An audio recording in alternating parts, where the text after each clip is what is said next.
If you miss the shot, we're breaking up. I'll ask the question, fellas, when was the last time somebody got you a dozen roses and a box of chocolates for Valentine's Day? Fellas, when was the last time somebody took you out to dinner, maybe paid for the hotel and the bottle of champagne? When was the last time, fellas? That's all I'm saying. Nobody said that Valentine's Day was only for the men to treat the women. Where does it say that? Nobody Is there said a manual where it says that? Some things aren't said. They're just implied. They're implied by behavior. They're implied by action that's gone over time and time again. Nobody had to write a rule book on how this goes, but if my wife did not get me a dozen roses, which she never does on Valentine's Day, I'm not going to hold it over her head for a year. But maybe you should let me walk in the door. To her and I don't need them. That's the whole point. She doesn't need them either. She got everything else. Why you need flowers? You got Louis bags, Gucci shoes. You got BMW. Why you need all that stuff? It's a holiday for both of you guys to celebrate your love for one another. We celebrate it every day.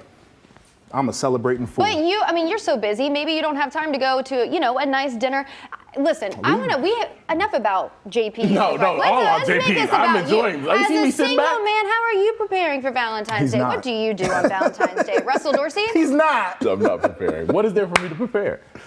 Dinner for myself?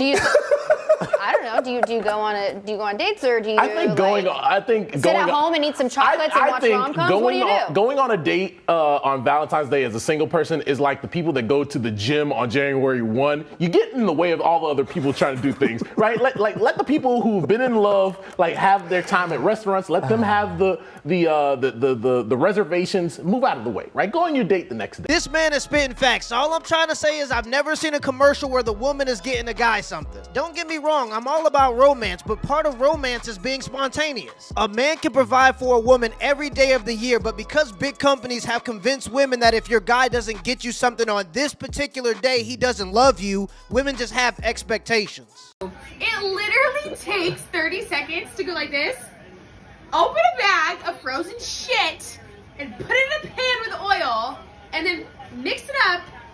Voila, you have a dinner. Voila, I have a wife. He cold. The video ends as soon as somebody calls me a That's what I'm saying, bro. Shut up, bitch.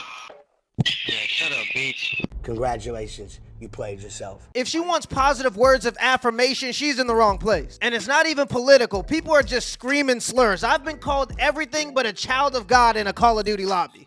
Did you do something different to your hair? Yeah, I did. I got it cut. Thanks for noticing. Can I feel it? Sure.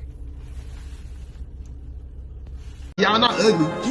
So imagine, you know what I'm saying, you start to put all of this into one place. You get confidence, you learn how to walk, head high, you know what I'm saying? You learn how to talk to people, you learn how to dress, you know what I'm saying? You learn how to smell good. And now, you know what I'm saying, you walk in, and you don't pay attention to nobody, I promise you, females gonna do like this right here. If you're at a distance, the first thing women are going to notice is your posture and your figure. You should always walk tall because that shows confidence, and having a good figure from working out is always in style. As you get closer, that's when women will start to notice your ability to maintain eye contact, how you smell, and if you groom yourself. So making sure you keep your facial hair trimmed and having a good skincare routine. And that's why I'm happy to say today's video is sponsored by Tej Hanley. Look, I've partnered with Tej Hanley for over a year for two main reasons. One, because they allow me creative control over my content, and two, because I actually use their products and they genuinely work for me. I never took skincare serious because every time I go to the store, I'd see hundreds of different products and I always got confused. But Tej Hanley is super beginner friendly. They give you everything you need. And if you just want to see what all the fuss is about, I recommend you start where I started, and that's with the Level 1 system. The Level 1 system comes with all the basics. First, you gotta start with the daily face wash. Then boom, you gotta hit them over the head with the exfoliating scrub. An AM moisturizer with SPF 20 for protection from the sun. And then right before you go to sleep, you gotta put on that PM moisturizer. That's gonna keep you nice and moist. And to make it even more beginner friendly, they give you an instruction card in every single box that tells you when to use each product, how much of each product to use, and in what order you should use them. I mean, the Level 1 system is just clutch. Before I started using Tej Hanley, I never prioritized skincare, but now that I have a good skincare routine,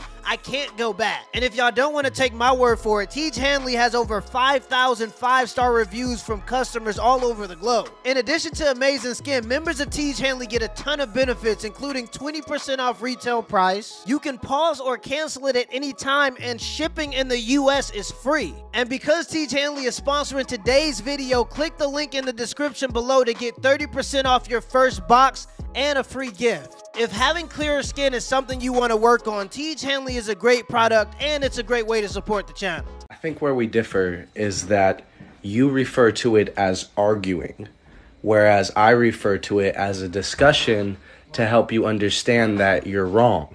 My frickin' school, the private school that my kids go to, has sent out an email and is running a webinar to bring to people's attention Andrew Tate. Bearing this in mind, any student who is seen supporting Andrew Tate will be treated the same as other forms of basically disciplining them and their behavior, and will be isolated immediately, and an investigation will take place. So if your son listens to Andrew Tate, he needs to be disciplined, but your daughter can listen to this and sing every lyric loud and proud, and it's encouraged. I wanna spit, I wanna thump, I wanna tap, I wanna jump, I want to touch that little thing that's in the back of my throat. I don't know, sounds like there might be an agenda. It is not required of me to make your plate, right? Like, I am not your mom. I'm not required to clean up after you. I'm not required to cook for you. I'm not required to do anything for you, right? Because you did not come out of me. I'm not your mom.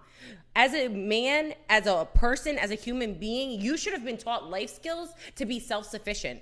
It's not a requirement for me to take care of you. If I want to do something out of the kindness of my heart, that's on me. If I do not want to do it, I'm not doing it.